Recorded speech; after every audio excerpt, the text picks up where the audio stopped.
station. You want it? You got it. Reality radio done right. No nonsense, real and raw, just like you like it. He's corrupt, he's inexperienced, and he lies. Broadcasting from a broom closet in the Arizona Lotus Studios, it's Beef Vegan Presents.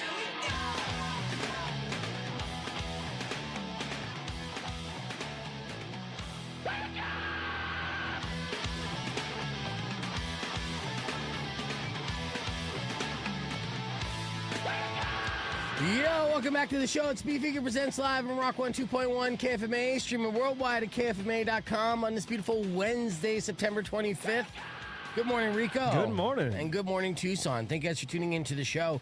Rico and I, we're going to have a super long day today, but those plans change. And I got bad news to start off the show. If you haven't seen it already, as we posted on our social medias yesterday, and of course it was posted on Falling in Reverse's social media, the show that was scheduled for tonight, the Monster 2 tour with Falling in Reverse, Tech 9, Black Veil Brides, will be.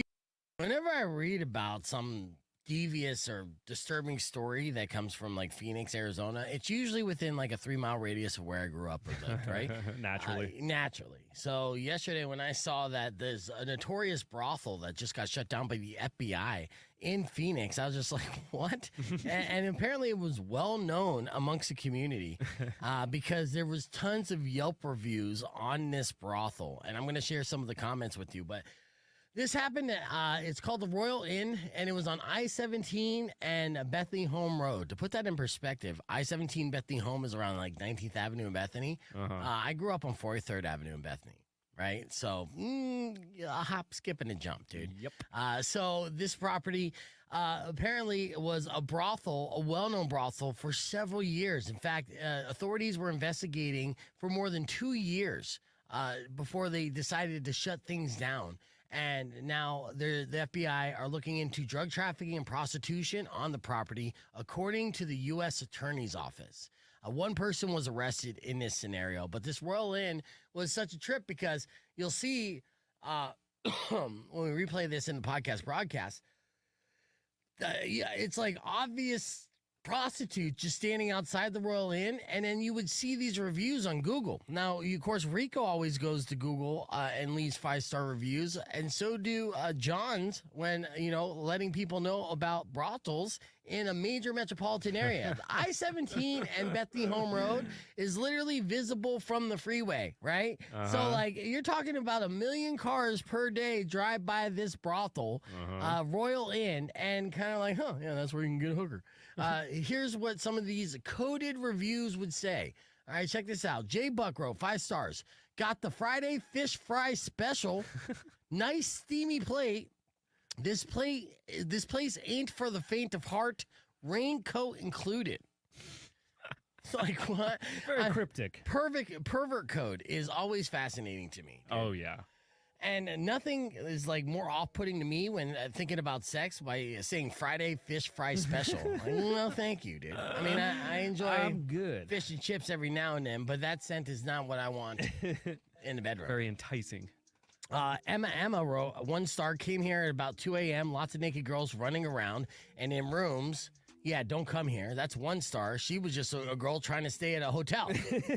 That's the most innocent review on there. Yes. Basically. Yes, absolutely. Giving a warning. Lots of naked girls just running around in rooms, so. Not for the family. It was a full-blown operation.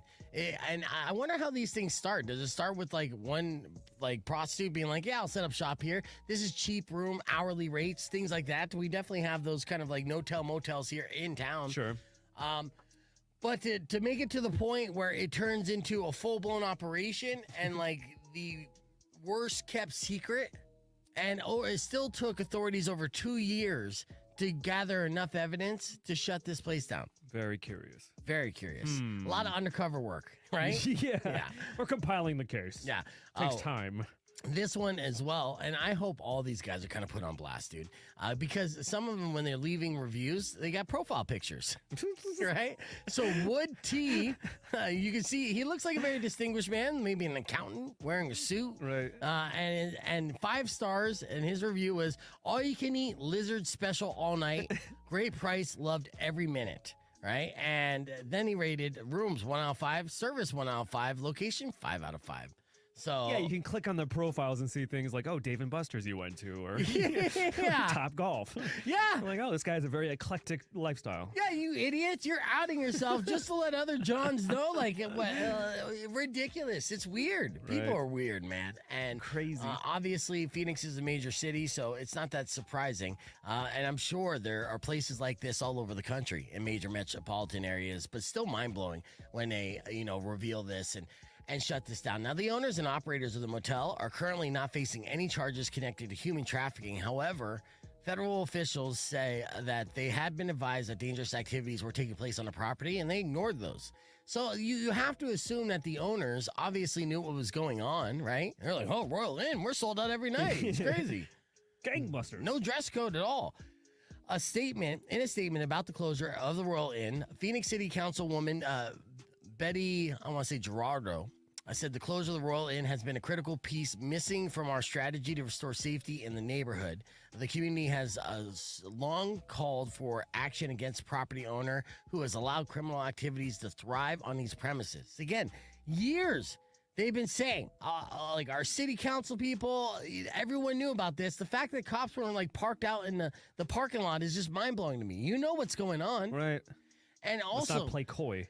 yeah, let's talk about the area. You could say, okay, well, that's like the ghetto of Phoenix. Well, you're really only 1 square mile from GCU. Their downtown campuses are right there off of I-17 and Camelback. So, one freeway exit away, you have dorm living, and they're trying to gentrify that entire area. Prestige. Yes. So you have a bunch of Christian college students 1 mile away from the largest brothel this side of Nevada.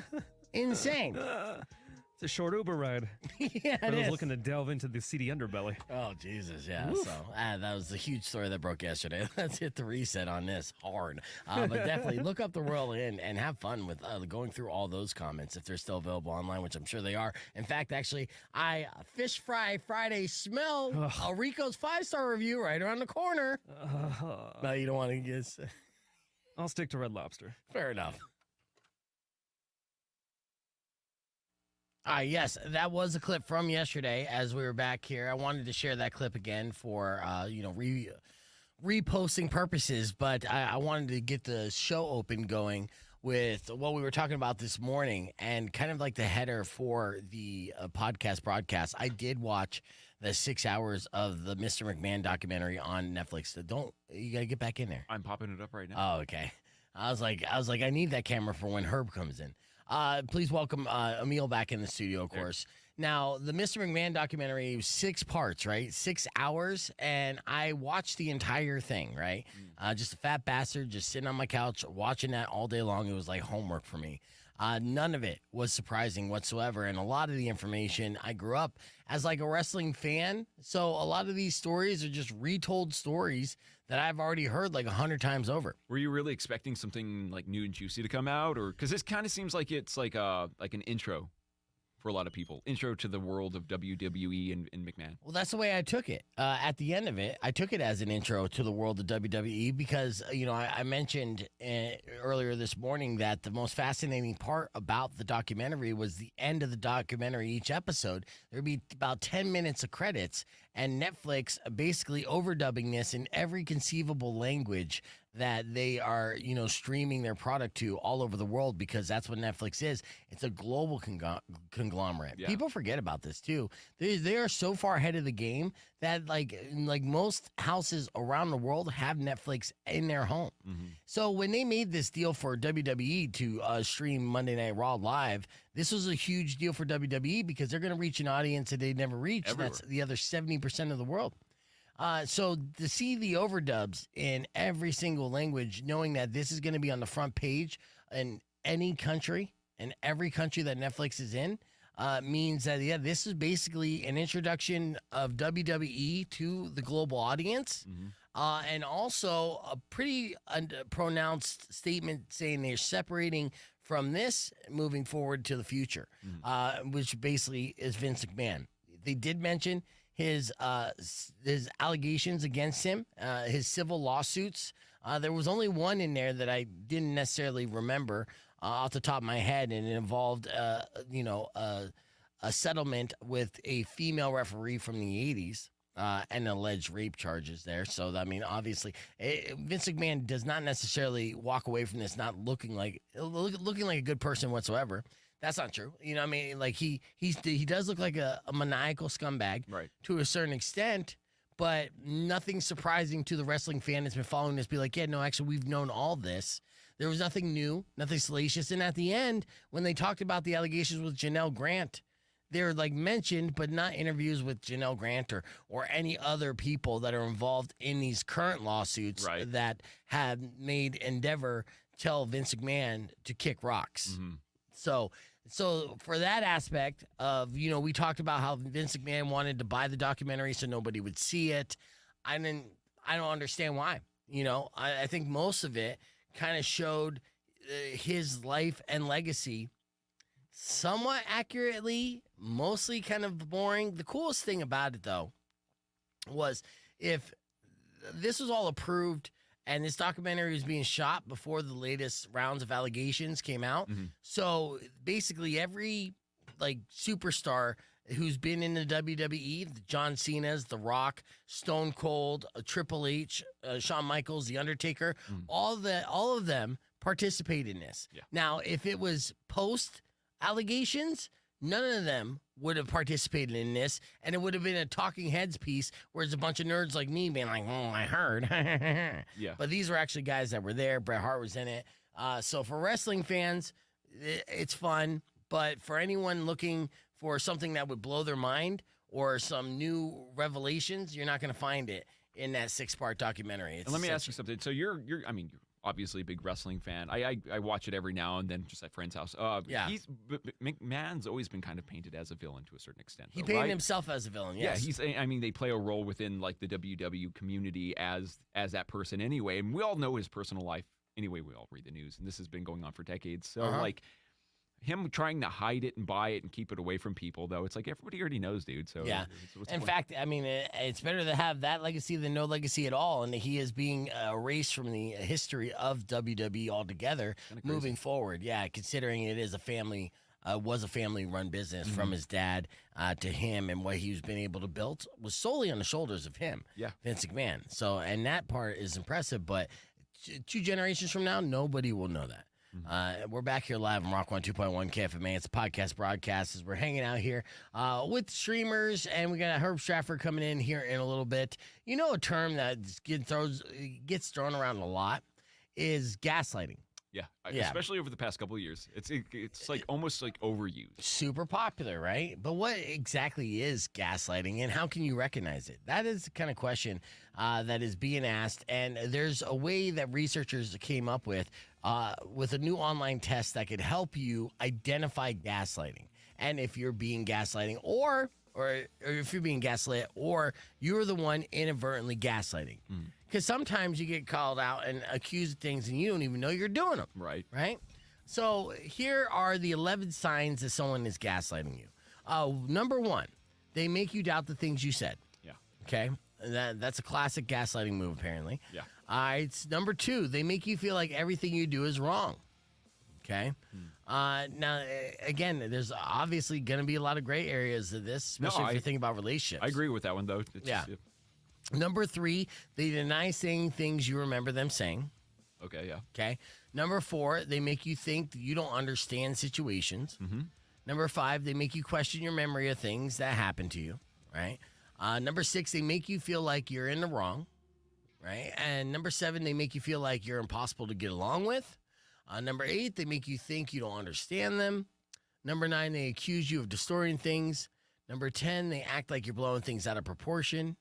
And number 11, they accuse you of all kinds of things. Seems like there's a lot of stuff that's being lumped into that, though. It's a lot of like manipulation, obviously, and it's like mental messery. Do you feel like they could have took these 11 things and merged them into 5? I think, yeah, absolutely. Like making them a little bit more, just shorten it down a little bit, because it's very broad what you're saying with like all these things, and it's a multitude of things I think kind of lend themselves to other other things. Right, yeah. No, I was, going over this made me recall my last relationship. And at a point, I was being accused of gaslighting. And then, so I had to sit and reflect on that. And, like, am I gaslighting? And it was hard for me to agree that I was. And honestly, in most scenarios, I still don't believe that I was, any of these things. But, yeah, this doesn't give you a definitive answer. And it feels like a lot of these things happen a lot in most situations, and people misremember things all the time. All the time. That's the thing. You're saying like, oh, well, the other one person makes the other person think that they're not remembering the things the right way. They might not. People make up their own memories sometimes. Yeah. And they stick to that. And sometimes people forget. So it's not necessarily gaslighting. Maybe it is really happening, and they're actually legitimately not remembering like what they said or what they did. Right. Yeah. Yeah. Well, if you recognize these symptoms and all these symptoms a lot, there's a good chance that somebody might be gaslighting you. Just they say don't freak out if a few of them happen occasionally, right? So, like, if you get accused of doing something that you don't remember doing, don't freak out and say, you're gaslighting me. That's not necessarily the case if it's kind of singular and it's not reoccurring behavior.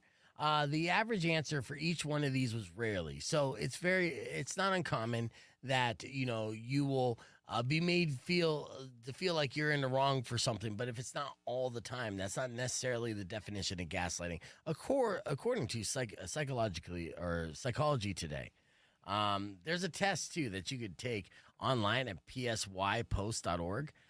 But at the end of the day, I think it's going to end up making you like you're going to leave more confused. Yeah. And more answers. Just think about what you're doing, I guess. Yeah. When was the last time you felt like you were getting gaslit? I think probably within, like, not my last relationship, but at some point within one of my relationships, I think. And maybe even a work situation, too, like one of my former positions outside the radio world, like working with other people. Right. Being like, no, I know what I'm doing at work. Now you're just messing with my mind because I know what I'm doing. Yeah, no, I've had work relationships that I felt like were definitely getting gaslit all the time. In fact, actually, it was all gas, no breaks. So I was tired of that. Yeah. Speaking of work thing, there is a new toxic boss behavior called glossing. You just need more toxic boss behaviors, right? Well, recognize the toxic bosses, dude. Because, that their time should be coming to an end. That kind of work culture should be coming to an end to a certain extent. Now, most people have a toxic boss one way or another. This new term glossing is when a leader's failure to address workplace issues and hardships prompts employees to coast at work and suppress negative emotions. This hits a little too close to home sometimes. Yeah. Now, basically, it's when bosses failed to address obvious problems, anxieties, tough times, and instead just convey fake positivity. So glossing is a term that is something so frequent, it basically has its own term. Yeah, now. they're just glossing over the real issue. Yeah, you basically think of the meme of the dog with a hat where the house Everything is on fire. Yeah, Exactly. everything's fine. Everything is fine. Yes, indeed. All right, let's continue this conversation on the podcast broadcast there. I'm going to show you what the drinking game of Monopoly looks like, and we have a whole lot more, including Herb Stratford in studio on Rock 102.1 KFMA. All right, good morning, everybody, again. I already said good morning. Let me show you this McDonald's drinking game. Would you do this? Are you excited about this? Yeah, it'd be Are kind we of fun. going to do this again? No, I'm not asking you. I'm asking them. I already got your answer, Emil. Fine, I guess. Yeah, I know that you would do this. All right, so I used here's to do it before there was a board game. Yeah, this is Monopoly Board Crawl. This is a real thing. It's a drinking game. This is what the board game looks like. Now, the one thing that I will point out to you that I think makes sense in this game is that these sections right here, there's only two squares. So normally, obviously, Boardwalk Park Place, that's 2 square. But the green properties, right, the Carolinas, Yeah. there's only 2 of those. So basically, it makes it a little easier to, get around the board and not drink too much. Yeah, a little shorter because you're not going to want to do this for like 4 hours. No. You can't make it for 4 hours. And that's the thing, because, I started off the question, like, when was the last time you remember finishing a game of Monopoly? Especially if you're playing with more than 4 people, it's a never-ending process. Yeah. So yes, they made it a few less spots on there, and the way that the game works, they say that they have theme spaces like pregame and rooftop bar. The big difference between regular Monopoly and Monopoly board crawl, of course, besides the drinking part, is that if you're looking to buy property or pay rent, players can settle their debts by taking sips from your cup. Right now, Hasbro, to be super legal about this, says, hey, man, you don't have to drink alcohol to play this game, and you can play it responsibly. But this board is available on Amazon, other retailers. I think the perfect stocking stuffer if you have, like, a kid in college. Yeah, totally. Yeah. Would you guys play this game? Would you ever do drinking game Monopoly? Is the question I want to know. All right. What are the player pieces? Trying to figure that out. Looks like a chicken. Well, yeah. Let's look at it. Yeah, it's a golden cock. There's a camera because there's a photo op spot as well, so for selfies. Yeah. It looks like a smiley face head, and then I don't know what that last one is. Golden cock for sure, though. So everybody's gonna be going for that one. Yeah. One thing I think is wildly irresponsible of Monopoly Board Crawl, the game that encourages you to drink. They have free parking, so they're encouraging drinking and driving. But it's basically a trap, just like most cities have, because go to jail is right around the corner there. So if you park there and you're driving drunk and you'll land on go to jail, then you're going to jail. You're like free Uber or something. Yeah. And they have chance, but they don't have community chest. Notice that? It's all chance. Because that's what it is, though. I mean, you cruise it around. Yeah. Bit of a chance. Yeah, and they got finish your drink right there. So, yeah, that's an interesting thing. I'd try it out. Okay. That's good to know. We've had a lot of fun this morning, and earlier this morning we had some guests in as well. So I want to share what Spears said as far as what his picks were going to be from this week's weekend's games. In case you missed it, here, I got to cue it up, but in case you missed it, you'll see it. It's be going a little something like, don't mind me. There it is. Let me get that sweet spot. It's such a smooth transition. It's going to be a smooth transition there, Todd. Are you watching? Yep. All right, here we go. In case you missed it, Spears went a little something like, son of a bitch, I'm so close. Something like this. Check it out. Much run down to that. But enough of the documentary talk. We have to get into your morning moron. We got music on the way from Billy Morrison and Ozzy Osbourne. Kicking things off with Radiohead. Here's Creep, a Rock 102.1 KFMA. When you were here before.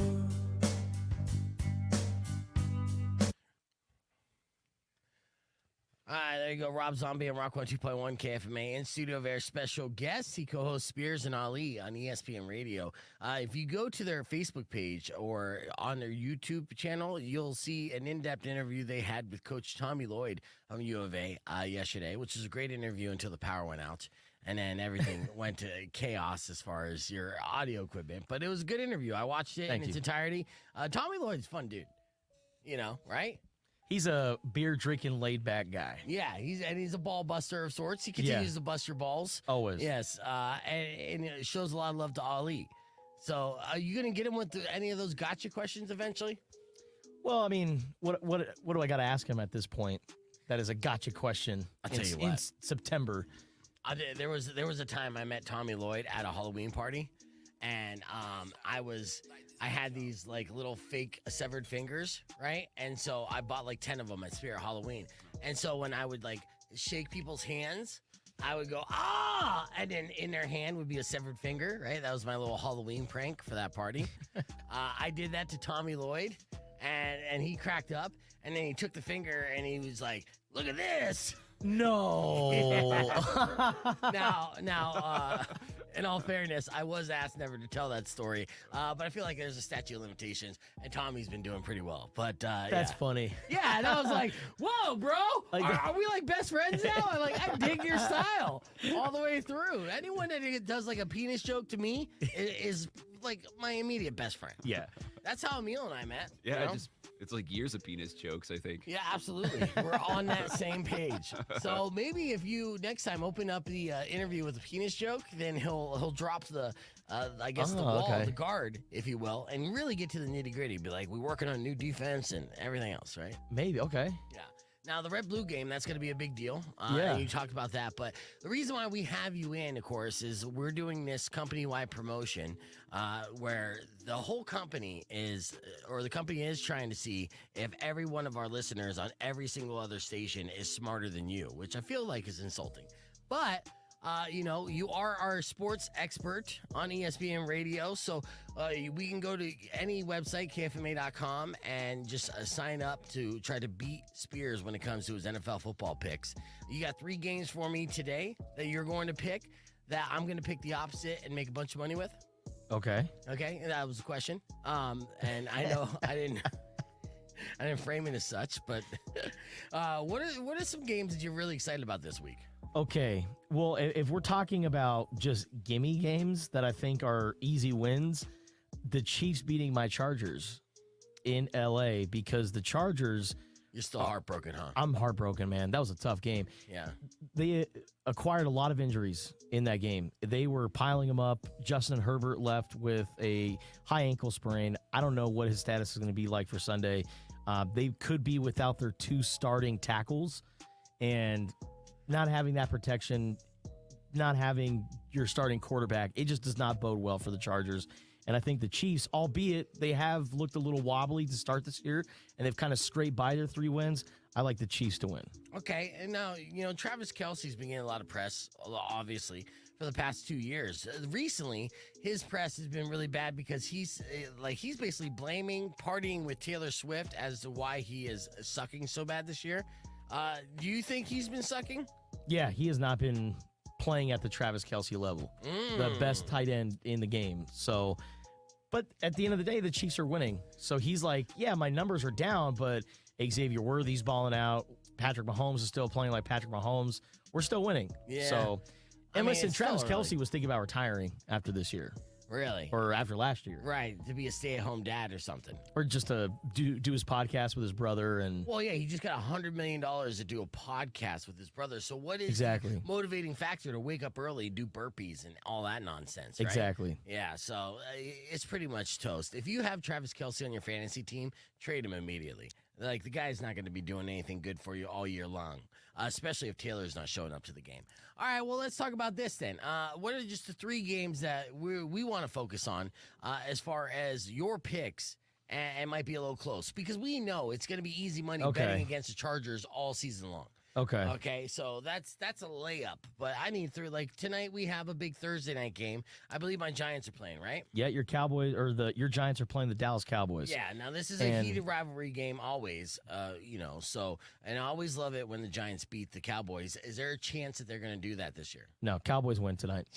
Cowboys win because they're coming off a gut-wrenching loss to the Baltimore Ravens at home. Okay. They also just got smacked up by the New Orleans Saints, too. So Cowboys are looking to find their mojo, and I think against a team that's quarterbacked by Daniel Jones, their Giants are just a bad team. Now, Malik Neighbors, their rookie wide receiver, that guy looks like a stud. Right. Like, he looks like he could be better than Marvin Harrison Jr. So Whoa, I like shut your mouth on that. I like what they have. I really do. But the Giants this year are just not good. So I think the Cowboys win and win with ease. All right, thank you for that pick because it's almost a guarantee for my Giants. All right, what about your second game? And then Bills-Ravens. I mean, we're talking about Sunday Night Football. The Buffalo Bills, man, they looked great against the Jaguars last week. Yeah. And then the Ravens finally got their first win of the season going up against the Dallas Cowboys. They look great running the football. I'm going with the Buffalo Bills to keep it close. I think it'll be coming down to the wire, but give me the Ravens. I like the Ravens to get their second win of the season. So you're picking I think Ravens. It's going to be a shootout, but I'm going with the Ravens to beat the Buffalo Bills on Sunday Night Football. Okay. Well, that means the Bills are definitely going to win. And your third and final pick. So we're going to go with the Monday Night Football route. Seahawks versus the Lions. Seahawks are 3-0 right now. Wow. They're undefeated. They're one of the last few undefeated teams. Weak teams? I mean, are they really that good? I think they are probably the second best team in the NFC West behind the San Francisco 49ers. but I think the Detroit Lions are a better team. So I think the Lions hand the Seahawks their first loss of the season on Monday Night Football. The Lions did look good against the Cardinals. Now, it didn't look good all the way through the game. It looked like Cardinals had a chance, but then, kind of unraveled. Now, there was a big injury with the Cardinals also. So, what do the Cardinals look like going forward, and how can they recoup from basically a bad start? Rock 1 2.1 KFMA. Welcome back to Beef Vegan Presents. Please welcome in studio a very special guest. He is film critic extraordinaire, Herb Stratford. Good morning, Herb. Good morning. Nice to be back. Yes, we got a lot of things to cover. I was catching Herb up backstage about the McMahon documentary. We're all fans of documentaries. And this was actually announced that 50 Cent has actually been working on a Diddy documentary for quite some time. He was ready for this. So this is going to drop pretty soon, huh? Oh, yeah. Fitty and Diddy. Yeah, you got to love it. Yeah. So there's been a long-standing beef between the two. So, that's the gotcha documentary that I've been waiting for, because I guarantee a 50 Cent documentary on Diddy is digging for all the dirt. And it is not going to be a fluff piece whatsoever. It is going to make sure that shots are going to continue to be fired. And that's going to be a Netflix documentary. yeah, we're going to get back into the Suge Knight world of stuff actually being a real beef. you Yes. know? Like there's going to be people talking. Yeah. And Diddy won't even be able to see it, because I don't think they have Netflix in prison. I'm just saying. Bazinga. Yeah. So it's been a good week for releases, right? Last weekend was kind of like a lull in the box office. Not much happening here. What are you excited about this week that's coming out? This is a really good week. I got 3 films on my list here that are all in the 90s on Rotten Tomatoes. I mean, that's pretty unusual, right? Yeah. So, and a really variety of things, because we've got an animated film, we've got a documentary, and we've got sort of a really sweet sort of coming of age story that has Aubrey Plaza in it. Aubrey Plaza is on fire. She's in the Agatha series on Disney Plus. She's in Megalopolis, which is the Coppola film, and she's in this movie My Old Ass. And My so- Old Ass, Yeah, huh? I knew that'd get your attention. Yeah. Well, thanks. I know. Damn it, you know me too well. What was wrong with her old ass, and how good is her new ass? It's a really sweet movie. In this movie, My Old Ass, she plays. Anyway, it's a story of an 18-year-old girl, and they're sort of the end. It's a coming of age story, right? Like she's about to go off to college, and she goes with her friends to go to have this mushroom trip on this island. And while she's on this trip, she gets visited by her 39-year-old self, which is played by Aubrey Plaza. Okay. And so the premise there, of course, is, what would you ask your 39-year-old self when you were 18, right? Or if you were, 39, what would you like to tell your 18-year-old self not to do? That's a good question. Right? That's a good question. So it's a really sweet, it could come off, when you see this, at first you're like, oh, this is just going to be like another Aubrey Plaza eye roll thing, or just sort of a goofy comedy. It's really good. It's really, it's just like, it's such a sweet story, and it's so well done, and you're just like, oh my God, I just love that the story exists. And it's a very restrained Aubrey Plaza. I think she's trying to get a little bit more serious and get away from, her Parks and Rec reputation. Yeah, her deadpan delivery. So, what is it about Aubrey right now that makes her seemingly the it girl? I don't know. It's a good question. I think it's just that she's at that sweet spot, where she's not, there's probably not a ton of people her age that are not necessarily either heavy drama or just comedy. You know what I mean? Like Amy Schumer's tried very hard to break out of that comedy mold, and it's just not working. Yeah, I know. And let's be honest, there is a certain amount of where looks matter in the entertainment industry. Aubrey Plaza, she is aging like wine. She is. Just getting more and more beautiful with each project. Yeah, she that does not look any different. I mean, honestly, she doesn't. So it's a very sweet film. 91% on Rotten Tomatoes. Definitely worth your time. What is it rated? Is it a G, PG, R? I don't know that I know. It's probably an R, to be honest with you, because the 18-year-old girl is a lesbian. Okay, yeah, I just saw a little lesbian love scene in the trailer. So, it could be that's where it comes. It's just so funny to me. I don't even really pay attention to that anymore, because so many things are R, and it's just like that curtain has dropped, because of Deadpool and Wolverine, and it's just like, we're all used to hearing F-bombs all the time. I think beyond that, with the streaming culture, like we are kind of like in an uncensored culture now. Like I kind of like gravitating towards how like the UK has been their entire time with the BBC. Like you would see their sitcoms just dropping curse words, and it is what it is. Yeah. Here's an interesting side note on Aubrey Plaza that I want to share with you, which I just thought was fascinating. This was from an interview. She had a stroke when she was young, right? She was in college, and she just had a stroke. And so she had to teach herself how to talk again. Wow. Yeah, reteach herself how to talk. But she said that at that point, that kind of made her believe in consciousness because, the brain, of course, is just an organ, and her brain was like short-circuiting, and she was telling her brain consciously to speak, but the brain couldn't do it. Right, which made her kind of feel like believe in like a higher power, which ended up making her somewhat more spiritual. Now, Aubrey Plaza is not like a Bible thumper by any means, but she said in that moment gave her kind of an enlightenment to go through that. Yeah, to say, hey, there's something else here that we don't know because the brain should be everything, right? That should be my personality and my soul. That should be It's right there in that muscle. And they're like, no, that wasn't working, but me, I still existed, and I was like. My brain went, yeah, and I very know. interesting. All It right. stuck with me. I know. Yeah. I thought you would like that. All right, so that's the first Aubrey Plaza.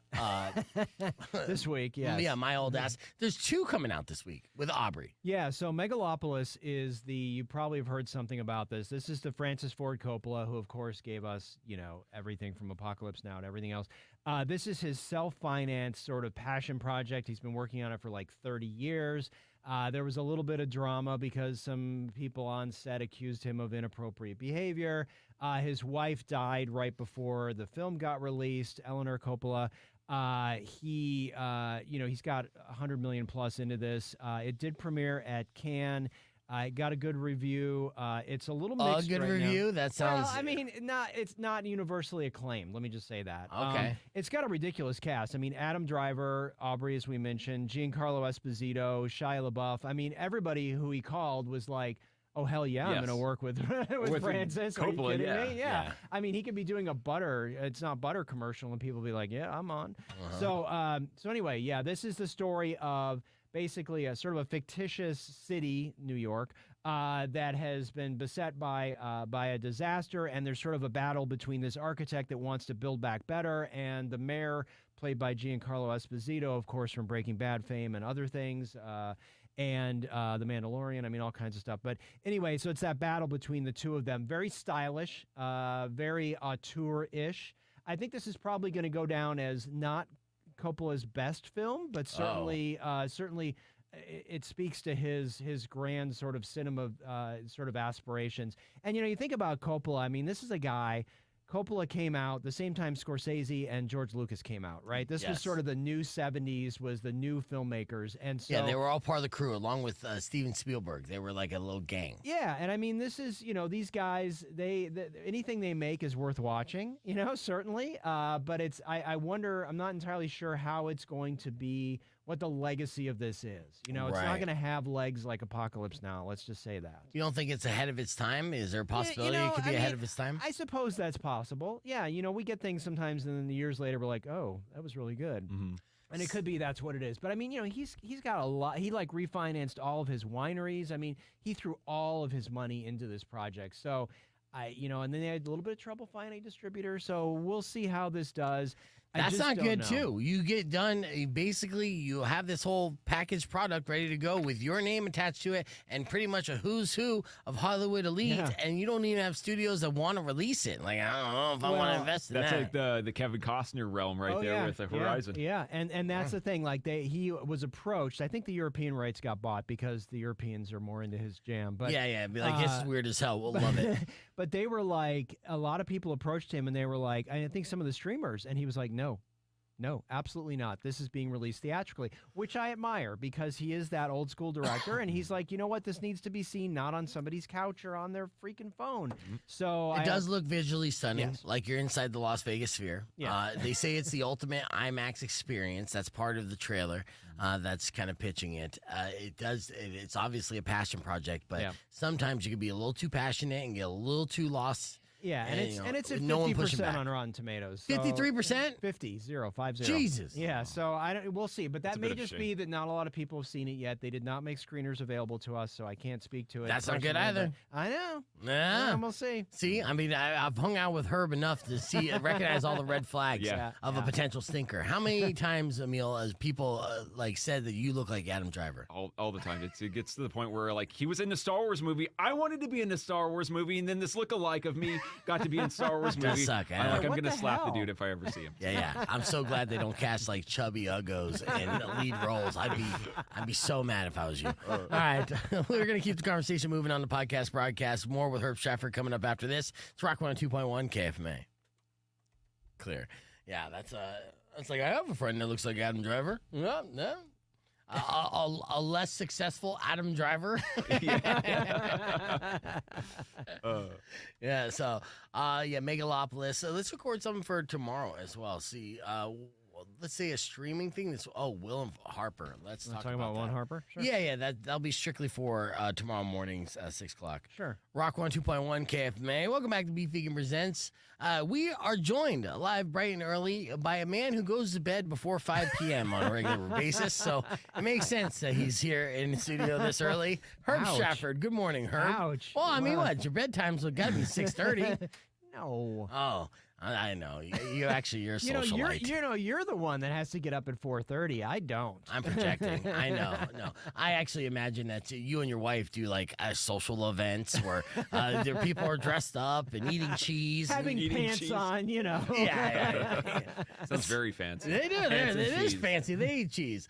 No, but okay, it is Friday, so there's a lot of stuff happening this weekend. But if you want to sit at home on the couch and watch one of your streaming services, there's a really cool documentary that stars Will Ferrell that's actually being released, right, Herb? Yeah, so this is called Will and Harper, and this is a really, really good, sweet story about friends and a road trip. And so Will Ferrell, when he got hired at Saturday Night Live, the same time he got hired, they always do this, they hired, some writers, and one of the writers became like his best friend and wrote a lot of his spots. Not Adam McKay, that's his other best friend that was a writer, but this is another writer. And they did some great stuff together. They both left. They sort of stayed in contact. But one day, Will gets an email from this writer saying, "Hey, Will, I just want you to know that I've transitioned and I am now a woman." Mm-hmm. And so basically, Will said, "You know what? I want to see you. I want to spend some time with you. Let's do a road trip," because Harper, as he is now known, used to drive back and forth across the country a couple times a year and really was sort of a fan of sort of small town America and sort of Greasy Spoons and, all that stuff. And was really sort of thinking, you know what, if I'm a woman now, I'm not sure I'm going to be feeling comfortable in those places. And Will was like, you know what, I'll go with you.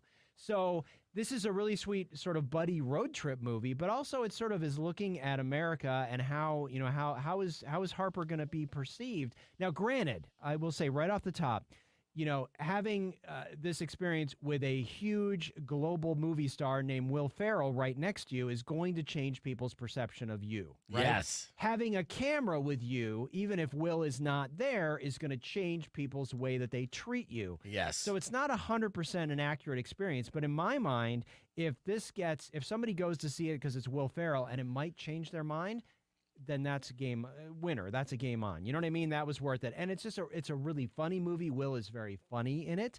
And I feel like you're seeing the real Will Ferrell because he's not playing Ricky Bobby. He's not playing, Anchorman. It's like, this is who he really is. And you're like, oh man, I want to hang out with this guy.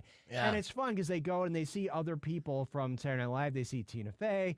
They have a whole running gag with Kristen Wiig wanting her to write a theme song for them. I mean, it's just a really funny, sweet, and heartfelt movie. It's 98% on Rotten Tomatoes. It premiered at Telluride in Telluride in Toronto, and everybody's just eating this up. So Netflix has a real winner on their hands. I think it could be in the contention for one of the best documentaries this year. Yeah, what I like about this is the team behind it, obviously. It has an organic story, and you have that real aspect of this documentary. But the fact that they do have gags kind of like, sprinkled throughout it. And there was some kind of clever concepts and writing involved in the making of this documentary as well. So, they're like, how can we make this a story and an actual documentary where we're like kind of learning something together, in real time. But still, it's like funny. Yeah, right? entertaining. And because, Harper is, a renowned comedy writer as well and loves to show that they still are very funny and good at their craft, even though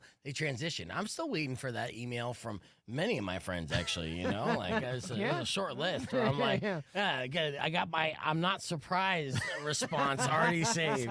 In your drafts already. It's there. So I don't even have to fill it out or spell check it, nothing. What's the name of this again? So it's called Will and Harper, and it's on Netflix starting tomorrow. Or no, today. It's starting Friday today. So yes. Excellent. Check it out. Yeah. So Jay, that's something you could do while not doing anything on Netflix everywhere. Thanks for coming in, Herb. I appreciate you. All right, so that was Herb for tomorrow. Herb in the future. Future Herb. Yeah. And you're like, why am I getting future Herb? Well, we got Valdez in tomorrow. Maybe Yaz Money. And I want to come in and I miss my Yaz Money. I know. You know what? She told me that she told you that she was fired and told you not to tell me, and you did not. And I actually found out weeks after she got fired. I don't know why it took so long to reveal that to me, and I was, sad to hear that, but I was actually proud of you. Thank you. You said you wouldn't say anything, and like a man of your word. I really wanted to. I know. And you should have, because really it wasn't that big of a deal, but I'm like, fuck, dude, come on, man. Yeah, no, I enjoyed working with her when she was at the TV station, and we got to talk every week about releases because she was definitely a junkie, a film and TV junkie, and we talked about a lot of stuff. So yes, it was I walked in the door and they're like, she's no longer here, and I'm like, wait, what? Yeah, what did you do? You fucked up. Honestly, yeah, losing her, she was a hard worker too, and she is a hard worker. Yes. And I love having her on the show for all those reasons, because she has her finger on the pulse for all that nonsense that we do, so it makes it very easy to do content with, and so Yaz is a part of the crew, and will be rotated in as such. So, and this week has been a pretty good week. So we had Rico on Monday, Mari on Tuesday, Rico again on Wednesday, Emil today, and Valdez tomorrow. And then nice. Potentially. And then Weirdo's going to get back in the mix. Oh. And so like, it's just kind of like potpourri of musical chairs that I'm loving, honestly. Yeah. From this aspect of like all these different ingredients, this is the way I look at it, and mix and match of personalities, and what kind of fun stuff can we do together? Keeps it fresh every week. 100%. So like, I know the audience is enjoying it, and I still feel like we're just scratching the surface. I think it could get even better. So I'm excited about it. At least somebody in this building's doing some work. You know what I mean? Look around, everyone's glossing. Yeah, gloss. I'm glad you worked that one in. Yeah.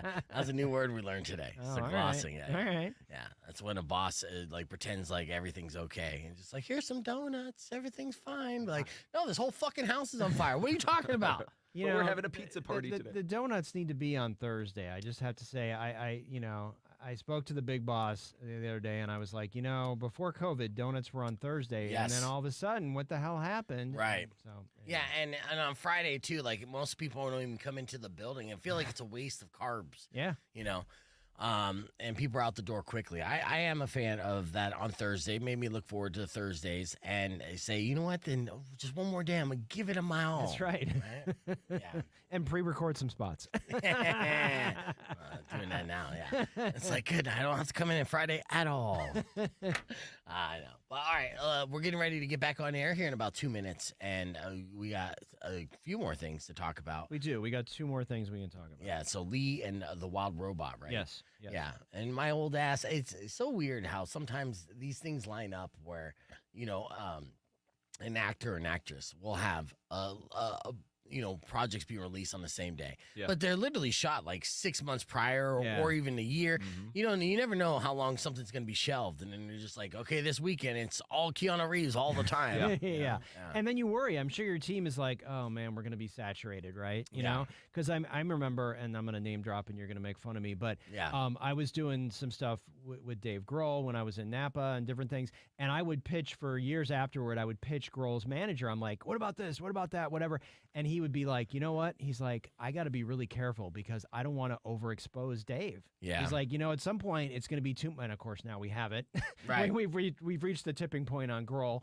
But it's just, that's a concern for their teams because, you do this work and you're a working actor. And if everything drops at once, either they get sick of you or it's like, oh, I haven't seen you in a long time. It's like, yeah, because all my projects dropped the same day a year ago or 2 years ago or 3 years ago. Right. So, Is it true Dave Grohl learned about cheating from you? No, it is not. Okay. You didn't give him advice like, No. you should do with your mistress, not pull out. You should try that. You should have a baby with That her. is, Yeah. that is Great a idea. fantastic idea. That's what I do with all my mistresses. Yeah. Not pull out. Dave Grohl. Yeah, I'm starting to see, and actually I think it's something I want to open the phones for in a future show.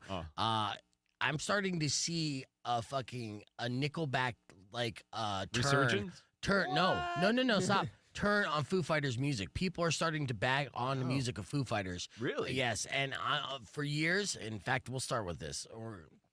I'm telling you, this is going to happen. Rock 102.1 KFMA.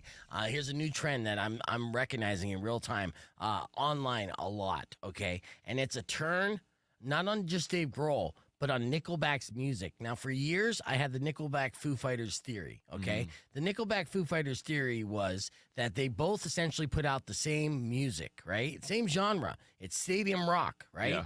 The only difference between the two is Chad Kroger of Nickelback had the reputation of being this giant douche, and Dave Grohl had the reputation of being the coolest guy in rock and roll, right? Right.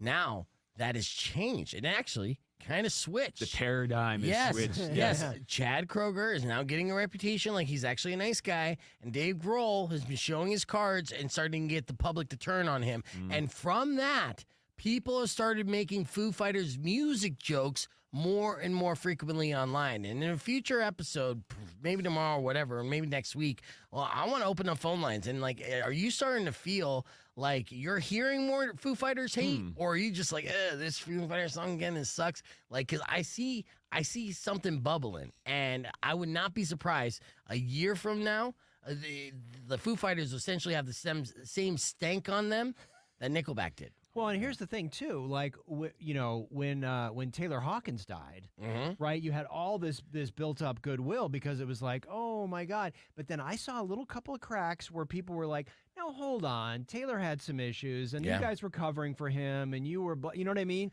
And it was like, you let this go on. You have to have some responsibility for this. Yeah. So that was almost the beginning of the end of the Foo Fighters, right? Are we going to see? that? I was kind of thinking the same thing too. You know? It was like little bits and pieces, kind of just chipping away at the Foo Fighters brand. Yeah. Wow, it's We'll so see. weird. Yeah, they had over 20 years on top as being like one of the most loved bands, and it's. I was going to say, a lot longer than Nickelback had before they started getting trashed on. So It's true. Yeah. It's true. All right. Well, we are talking movies as well with Herb Stratford, but we only have time to do that on the podcast broadcast because I got a couple commercials that we're going to do, and that wasn't a hiccup. I don't know what the hell that was. Be back with your beef tip and more with Herb Stratford right after these words. Rock 102.1 KFMA. Yeah, my throat is acting up. What the else? It's your demonic possession, I do like it when you're not sharing a screen when you're on, because when I'm doing these trailers, I could do a split screen of the trailer and you're not cut off. Oh, okay. So, but what's weird is like next week, if we come in next week, you're coming in next week. If we are sharing, if like Mari's in, then you're gonna have to squeeze in a little closer to Mari, or Mari's gonna have to squeeze in closer to camera 2. Okay. So we could do essentially this. You see what it looks like there? Yeah, it's much better. Yeah, and it's gonna make re-editing so easy. Maybe I get some clips. Who knows, Herb? All right. It depends on how motivated I And am. you know what? I'm happy to snuggle up to Mari. She's adorable. Yes, she always smells nice, so that's a benefit, right? Well, unlike you. We know Yeah, we so- catch you sniffing her. Hey, you sit close enough to Mari. She does smell Well, if she well, didn't smells good. smell nice, you don't have to sniff her. You just know that, shit smells weird, right? And I think it's one of the unwritten rules of being a part of this crew. Yeah. Yeah, don't stink. Yeah. Yeah. Yeah. I agree. Yeah. All right. Well, let's talk about this trailer that I just pulled up. Was the one for Wild Robot. This is the animated film. Yeah, so this is everybody. The buzz on this is that this or this other movie that actually we're playing in Tucson in a couple weeks at the film festival, Memoir of a Snail. It's between those two movies for best animated feature this year because this has just been tearing it up at all the festivals. It's a story of a robot that sort of crash lands on a planet and it's how it sort of makes its way and makes friends with all the animals. So, it's totally family fare. Yeah. But it's just absolutely gorgeous. When you look at it, you're just like, this is the best. This animation is just jaw-dropping. And then from a story perspective, think sort of a Wall-E vibe, where it's like this sweet robot sort of trying to figure out the world. So, this is, and it's nice because, this season, this time of the year, normally we just get a lot of heavy drama, right? Because it's all the awards bait. So it's nice that we have this really gorgeous, sweet story that you can go to with your family and, and it's the folks that did How to Train Your Dragon. Ooh. I mean, they're great animators involved in this story. So very excited about this. The Wall-E vibe is the lack of narrative, right? So it's a lot of, sound effects and grunts and beeps and boops, but not actual like words, no talking. Yeah, I mean, I think there probably is a little bit, but yes, I mean, it's more about that, the other sensory experiences. And I mean, if you're watching the trailer right now, it just looks amazing. So yeah.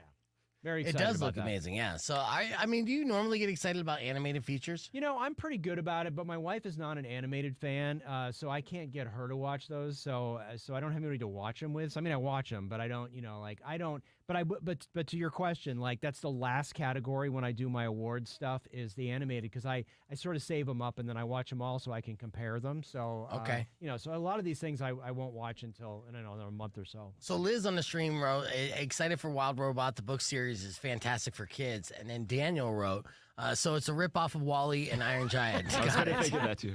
Well, that's how you pitched it. Yeah. Give me some iron. Wall-E meets, exactly. Yeah. No, and to Liz's point, it is a book series. So there's a whole audience there that's been anxious to see this. So, yes. Okay. Yeah. All right. Let's talk about the final thing that you have to review here, and that is Lee. Right? So yes, Lee is this is a story of Lee. No, it's a narrative film. Okay. So this is about Lee Miller, who was she's sort of a photographer you may not have ever heard of, but you've probably seen her work. She was a rare thing. She was a woman photographer at the front lines during World War II. Okay. And this was a passion project for Kate Winslet. And basically, it's a fascinating story. She was a Vogue model, then she was a Vogue photographer, then she convinced Vogue to send her to the front lines. And so she went into Germany and all the way through France and Germany and everywhere during the end of the war. And one of her most famous shots is her in Hitler's bathtub that she was in his Munich apartment, talked her way in there. But she also was one of the first people at Dachau. If you can imagine being one of the first people into a concentration camp. And she took these pictures and Vogue was like, holy hell, we're not going to be printing these pictures. So a lot of this stuff, the beauty of this story is the reason that she became sort of well known was that after she died in the 70s, 77, I think, her son found her photos in the attic. Oh, wow. And he went on this incredible thing to push out these images because a few of them had been seen in Vogue, but certainly not the Dachau stuff.